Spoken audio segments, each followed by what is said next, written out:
Happy Friday, guys. Cheers. Hope you're all doing well out there. Let me actually get a sip of this coffee before we start the video.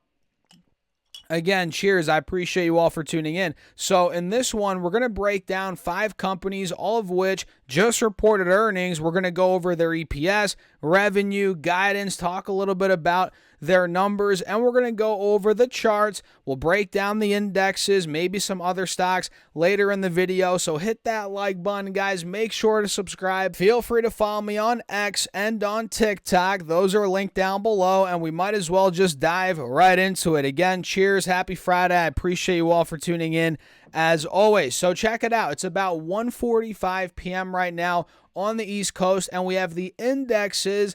I guess you can say now they're leaning more towards the red. We have the Russell down 0.6%. The S&P is the only one that's at break even, leaning more towards the green, but still pretty much at break even. Same with the Dow. The Dow's actually leaning a bit towards the red, as the Nasdaq's down 0.25%. And we have the VIX down over 1%. But the metals are actually moving up a bit. We have gold up 0.5%, and silver's up 2.5%. Pretty big day, actually, for silver. And we can see here, guys, SPY's awfully close to the recent highs. You guys can see we hit 503.50, it looks like, about 4 days ago. Then we pulled back. Yeah, that might have been earlier in the week, right? We hit that all-time high, pulled back. Now we're pretty much $1.50 away from testing that again. We're probably not going to break out of it, at least today, and definitely not on Monday, considering the stock market's closed on Monday. But SPY's pretty much a stone's throw away from all-time highs again, and we have Triple Q. If I pull this up, pretty much in the same predicament, right? We're about $4 or $5 away from all-time highs, and we were pretty close to hitting them in the morning today in the pre-market.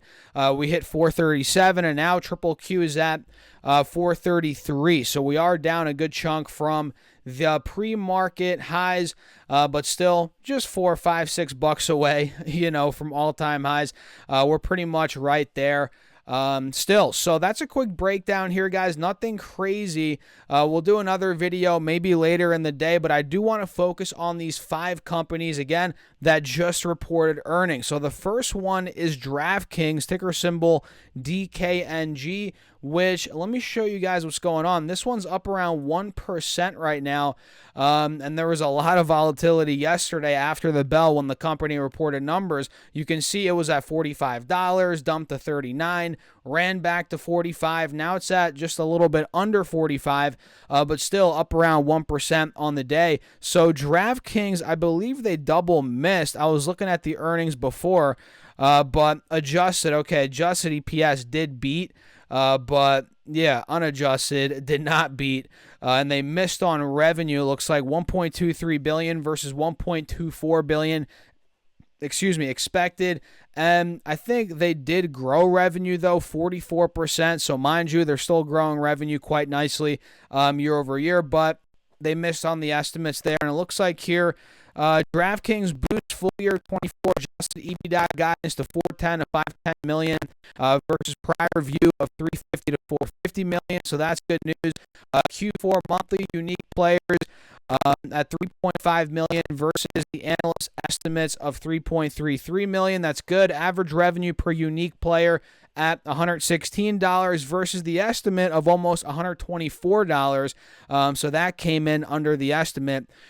So yeah, not too bad. It looks like they're trying to buy, or they did buy, Jackpocket for $750 million, which I believe is another type of gaming. You could do some casino games on there, which we're not going to get into in this video, but overall, yeah, DraftKings pretty much unchanged right now, up a little bit, but it looks like it's holding on to the gains, which is pretty good news. It's the fact that this stock was at $32 in the middle of January. Now we're in the mid 40s.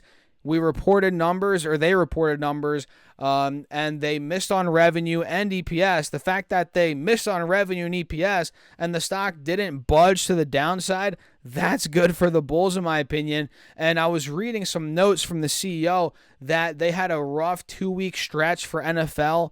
I forget if it was the last 2 weeks of the season. Either way, man, look, this business is, very, let's just say, it requires a lot of marketing, right? They lost, I think, $240 million in the quarter last year in Q4, and they just lost $44 million this year for the quarter they just reported. So losses are narrowing, but still, man, so much money in marketing budgets or campaigns, excuse me, and just to keep the consumer. DraftKings has a lot of money just to keep, or has to pay a lot of money just to keep the consumer, because there's so much competition these days in this space, which you guys probably know already. So Coinbase also reported, and their stock is breaking out, which it was already breaking out heading into earnings. It's now up over 13%, and we're taking out the highs from the end of last year,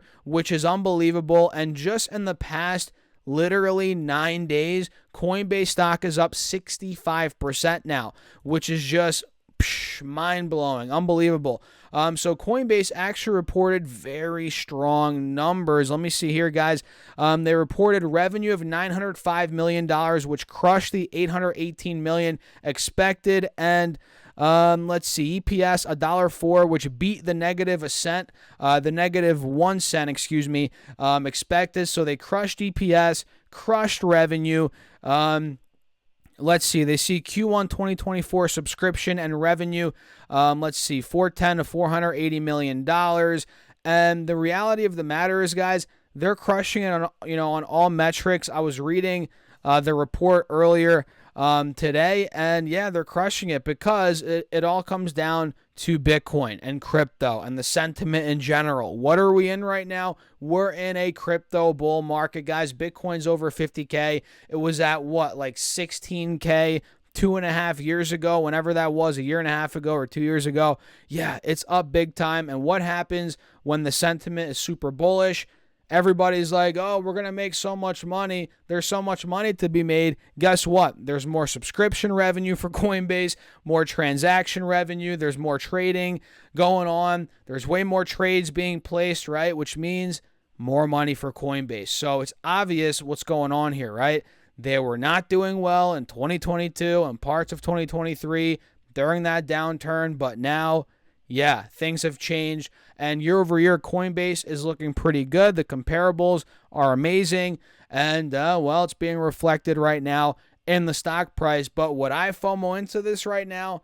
Absolutely not. I'm being very careful with Coinbase, but just know they reported great numbers, and if you're already in this thing, kudos to you. Congrats. You're crushing it. You're doing well.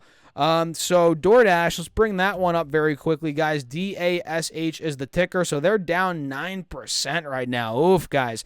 So DoorDash, I haven't looked at these numbers yet.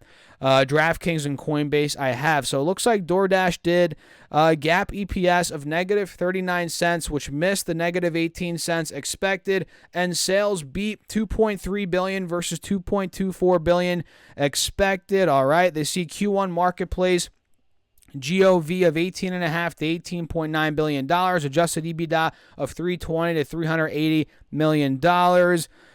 Let's see here, guys. Let me come up a little bit more. DoorDash earnings, revenue beat, EPS missed, total orders up 23% and more. All right. Okay. Looks like we have a lot of analysts, a lot of these firms adjusting price targets, which we're not going to get too deep into in this video. But for me, guys, I'm not the biggest DoorDash fan. I guess as a business, it makes sense. I mean, so many people are lazy these days. They don't want to go out and just pick up a meal for themselves. They got to have somebody else pick it up for them and bring it to them. By the time it gets to them, it's freaking cold and soggy and freaking nasty. Let's be honest, guys.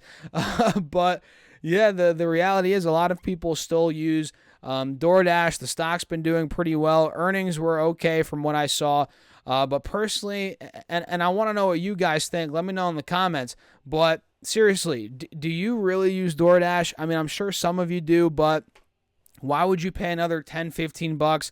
And usually you're not getting a fancy meal off DoorDash, right? You're getting usually like Chick-fil-A, or you're going to get like a Jersey Mike's sub, right? You're going to go and get maybe Five Guys, a burger from Five Guys. So these items cost $10, $12, $15, maybe $20. Why would you pay another $10, $12 plus tip? You're essentially paying double just to get it delivered to you through DoorDash. So I feel like this company, guys, if we had a crazy recession, if we had a rough recession, DoorDash is screwed, in my opinion.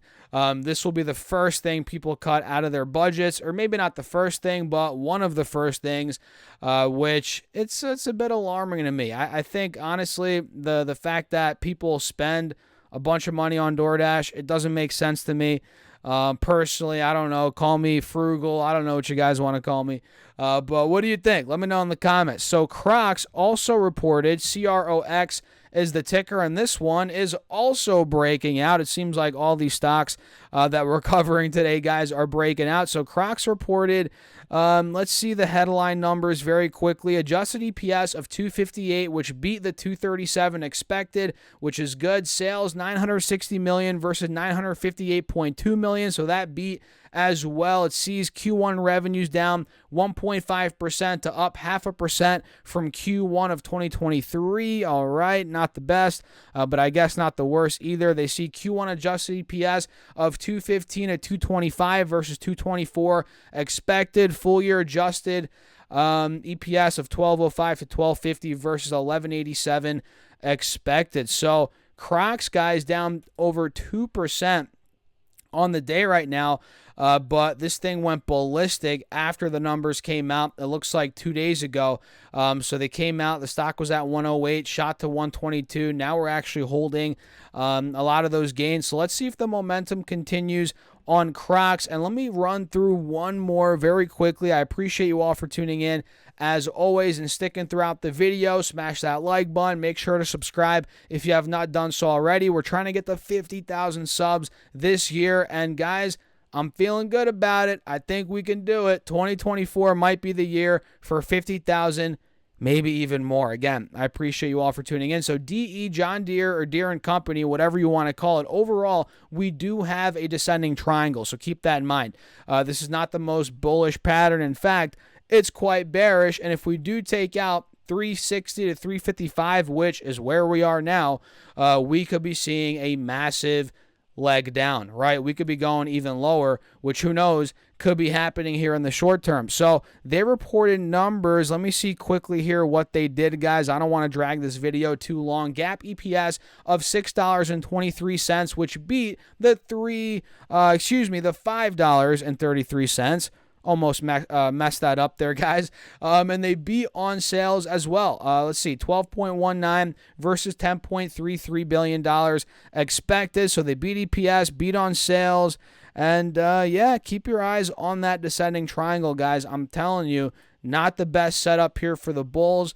But who knows? If this thing gets too beaten down or pretty beaten down from here, if that does play out, the descending triangle, we could be in for some sort of recovery play, at least in my opinion. So what do you guys think? Let me know your thoughts in the comments. Hit that like button. And don't forget to get up to 15 stocks for Moomoo. Use that link. Open up your account and fund it with at least $100. You get 5 stocks. And fund it with at least $1,000. You get 10 more stocks, totaling 15 stocks. And each of those could be valued up to $2,000, guys. So use that link down below or go to stocksherefest.com/Moomoo. And of course, that is an affiliate link. I appreciate you guys as always, as that does help out the channel, and I'll catch you all in the next video.